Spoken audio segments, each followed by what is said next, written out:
Welcome to our program, Fine Relationship. We want to appreciate everyone who was involved in our 50th and our 25th anniversary. We thank you so much for being there for us. Today, we are looking into another topic, covenant, marriage being a covenant relationship, not just a contract. And today we are looking at episode 39. So we want you to relax and know what the Word of God says about it and how it should be. There with me this evening, still my husband and my coach, and the coach of Fine Relationship. So, sir, we want you to welcome the people. Wow, viewers and followers all around the world, thank you. Welcome again to this particular episode. It's been a long time, 39th episode, telling us that we've been too far to go back right now. If you are ingesting all the nuggets that have been delivered here, I believe that your relationship will never be the same. Today, without wasting time, we're talking about marriage covenant. Marriage is a covenant. And we want to understand here that a covenant is not the same thing as a contract, even though the idea of covenant now is, according to man's interpretation, is being mixed up with contracts, you know. But God's idea of covenant is different from man's idea of covenant. God's idea of covenant means that when you are into a covenant, one of the major things is sacrifice. A covenant, there can never be a covenant without a sacrifice, because even the word covenant in Hebrew word means to cut. You need to cut the person, open the person, and when you are cut, there is no way you won't bleed. So covenant is characterized by sacrifice, and wherever you see sacrifice, you see commitment. Commitment is another factor that makes a particular agreement a covenant. And here in covenant of marriage, one of the things that you need to understand is that you are expected to give your life, to lay down your life. It's not something you do without being informed. You can't sign even ordinary contract without reading the contract, knowing the terms of the contract, knowing what is expected of you. So marriage is an informed decision. It's a decision you make being properly informed. And there are things that you need to be informed about. You need to be critically informed about them before ever you enter into the covenant of marriage. One of the areas of information you need is that you need to be informed about yourself. You need to be informed about yourself. What's your purpose? Who are you? Where's your vision?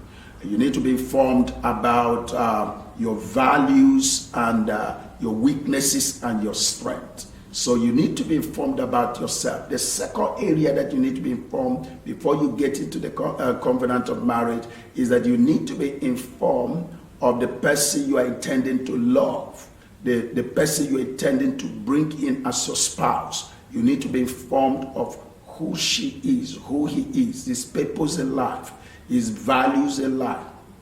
You are going to give yourself in a marriage relationship. So you need to be informed of yourself to know who deserves you. And at the same time, you need to be informed of the person that you are giving yourself to. The third area that you need to be highly informed before you get into the covenant of marriage is the area of understanding the spiritual laws of marriage. Marriage is a spiritual thing, even though you do it in the material realm. You need to be informed. There's a law that governs marriage, and that is one of the things that we need to break down here today in this studio. Marriage says, the marriage law, the spiritual law of marriage is that two different bodies will become one. I will expand that a little bit today. Is the law that governs marriage. Two different bodies, the body of the male and the female. The moment they get into the bond of marriage, they become one. They are not one in the natural, but they are one in the spirit by the reason of the bond of marriage. It's the spiritual law that guides marriage. The second thing that you need to understand is the spiritual law that builds marriage. The spiritual law that builds marriage. There have to be living, cleaving, and bonding. You cannot cleave until you leave. You cannot leave until you have made a decision. So you need to leave in order to cleave. You need to cleave in order to bond. Until you leave, cleave, and bond, there's no marriage. So that's the spiritual laws that builds marriage. Now, the fifth one is that you need to understand the spiritual laws that makes marriage function. I call it the functional laws of marriage. The man love your wife, the husband love your wife, and wives submit to your husband. I want to be very sure that you got that 5 keys before I get into it. Number 1, being informed about yourself. Okay. Number 2 is being informed about the person that you are intending to love. Okay. And the third one is being informed of the spiritual law of marriage. The fourth one is that you have to be informed about the spiritual law that builds marriage. And the fifth one is that you need to be informed about the functional laws of marriage. And this I have highlighted. Woman of God, on this particular area, do you have anything to add to it? Yeah, like we said that marriage is a spiritual thing, which means for marriage to succeed or to be peaceful or to be what it ought to be, you have to work with these spiritual laws and spiritual principles. If you go outside the spiritual laws or go out of spiritual principles, you will definitely have problems. I hear some people say our forefathers, they were in relationship, yet there was no Bible. But if you check their principles, even at that time, it rhymes, it tallies with God's principles. Even though they didn't know the letters they did not read. Yeah. You will see the woman submitting to the husband. You see a woman bringing food and kneeling down until the husband finish eating. That is submission. You see the man. That's their way of submission. Their way of submission. You see the man go extra mile to provide for the woman. You can't challenge their wives and they look at you. That's true. They love their wife with everything in them.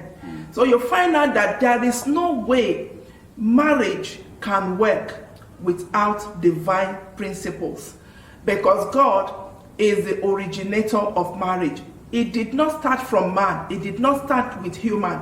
It started with God. It's just like a company, a manufacturing company. The manufacturer puts rules and regulation for the item you bought or you want to use, the product, to work well. Where you leave the manufacturer's laws, rules, principles, then you're going to mess up the product that you bought. So marriage is a divine thing and should be worked out in a divine way. That's so powerful. I want to go through those laws again so that you can follow it, because if you miss it, if you don't sit down to learn these laws, you are just doing friendship, okay? And that's why people and their marriages are not working. We said that you need to be informed about yourself. What do I need to know about myself? You need to know your purpose. You need to know your vision. If you don't know where you are going, you shouldn't take anybody to where you don't know.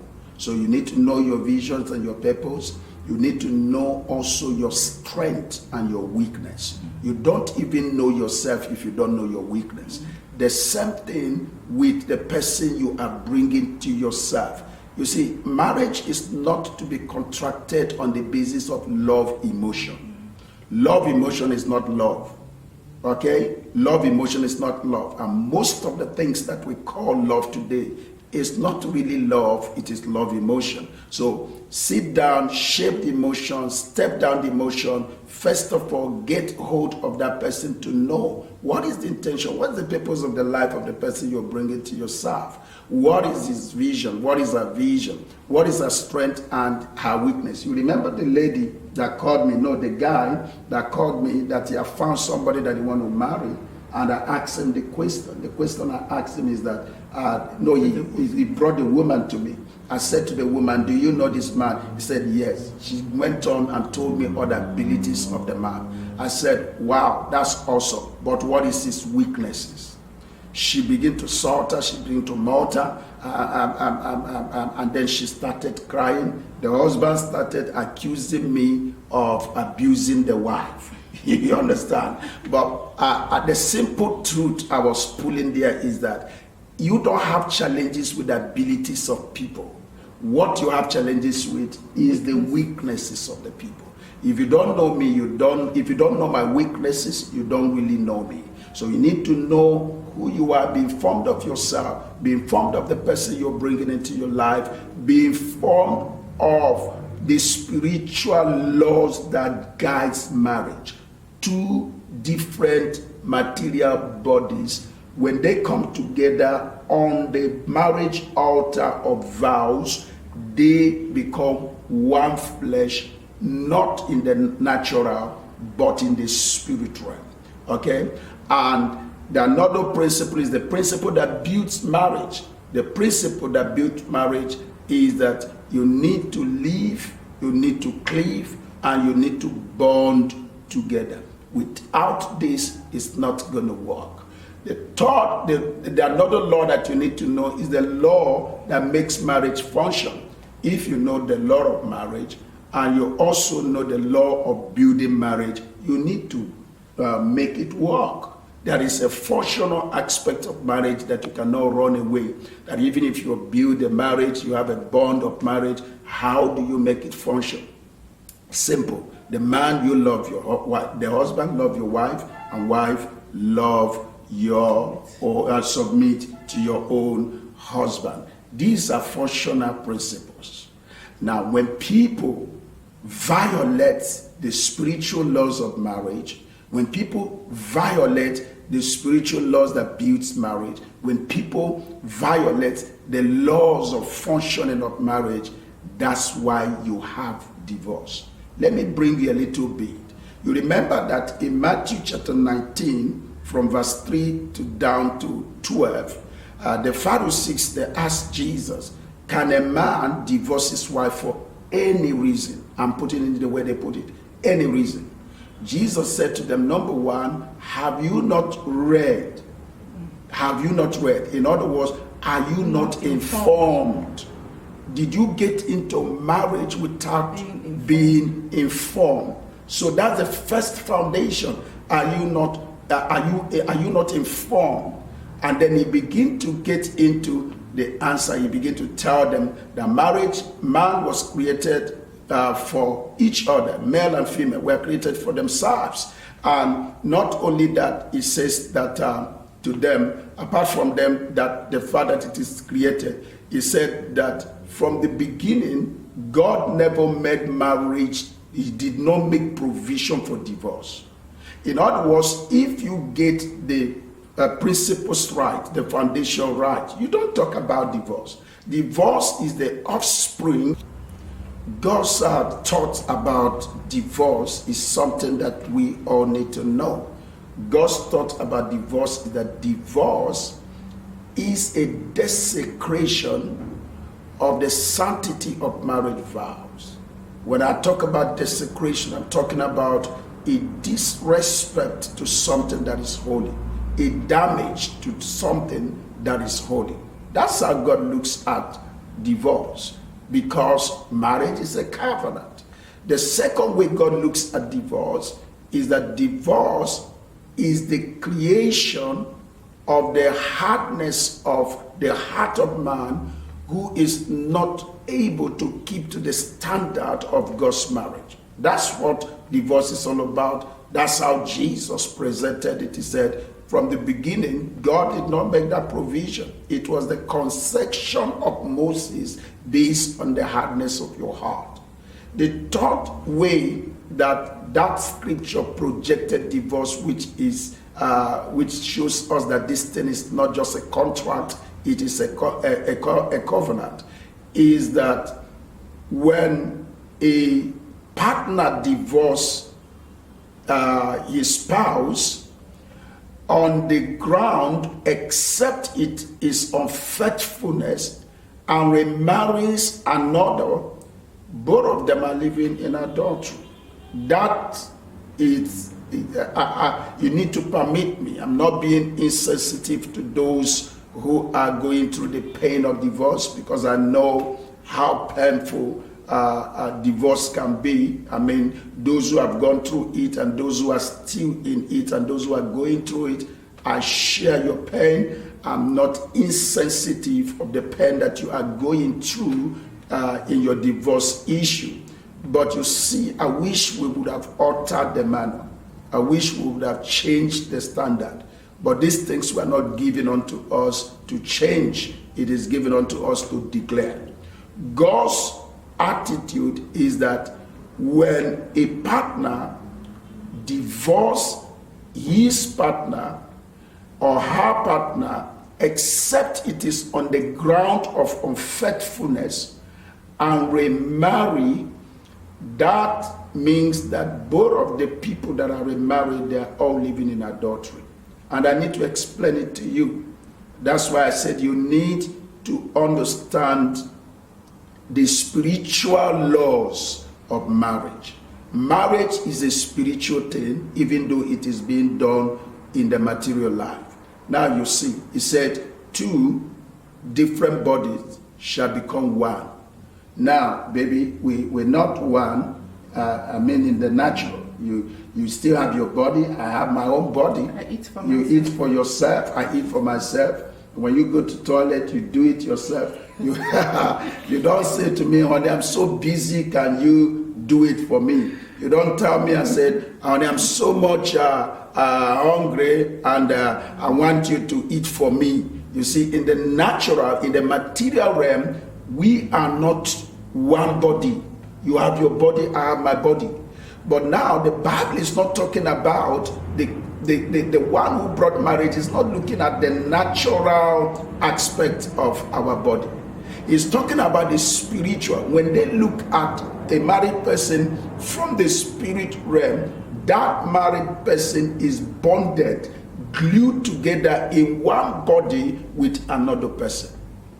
Because of the spiritual law of marriage, the vow that are bound them together. Now, you need to understand that people are not together, they are not married because they are living together. That's why cohabitation is not marriage. I know that in some laws of countries now, they said if you live with a person for 6 months, you have rights over that particular person. I mean, also here, I think there are some laws like that. But you see, in God's standard of marriage, it is not so. It is not so. You can live 20 years with a person without marriage, you're not married. So it is important you understand that the vow, the sanctity of the vows of marriage is what glue you together. You are one body from the spirit realm. Now, if we are one body spiritually bonded together by the vows of marriage, now my wife begin to make me angry or put me under stress, I packed out of the house, and after some time I serve her my notice of divorce. The court declare us divorced. You know, in the natural, we are divorced because we have our papers, but spiritually we are still bonded together, because a natural law cannot break a spiritual law. You need another spiritual law to break the spiritual bond. Then you can be separated. You need acceptable laws in the spirit that guarantees that the spiritual bond is broken. So when you break a relationship on a matter that is not powerful enough to break it in the realms of the spirit, you can marry another person, you can sleep around, but from the realm of the spirit, God and everybody in the spirit said, you are living in adultery because while you are still bonded together, you are brought. I believe that these nuggets, they are helping you, even though it's so hard and hot. It looks as if that we're insensitive to your pain, but that's the truth of the matter. Mama, that will help us conclude. Yeah, from the teaching today, we've have the understanding that marriage is a spiritual thing. It's not something you do on your own, in your own way. Then we also find out that why we have a lot of divorce in this time, it's because why we have a lot of divorce in this time is because we are not following the rules, the principles, the way it ought to be. So my counseling this evening is that let's go through this topic, listen to it, no matter how difficult it is, make decisions to work with it. The grace of God is working with us. Thank you, DMG, for all your studio input in this, and One Port Travel of Chick. We give God glory for every contribution. We see you in our next edition. God bless you.